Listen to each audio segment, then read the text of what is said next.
Hey, science creation teachers, parents, camp counselors, or science creation students.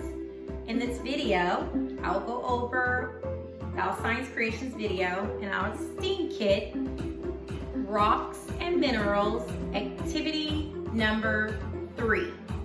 Now in this activity, students will understand that minerals are located everywhere, not just outside in the environment, but they're located in the classroom, at home, and in everyday objects that we use. Inside the kit, you will pull out your minerals science kit. You have additional rocks or minerals that we've included in the kit, and you have information cards, and we have picture cards of minerals and everyday objects.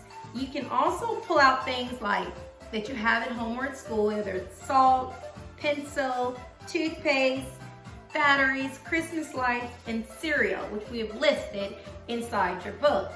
We've also listed inside of your lesson plan activity book, we have a minerals at a glance sheet, which you can copy.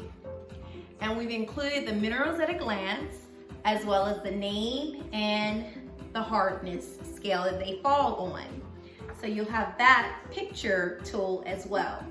So in this kit, they will look at the different minerals, then you will pull out your cards and we'll go over the different minerals and where they're found, whether it is in medicine, marble statues, bracelets, in the mirror, in cement, in the computers, and earrings, and utensils, and stoves, and watches.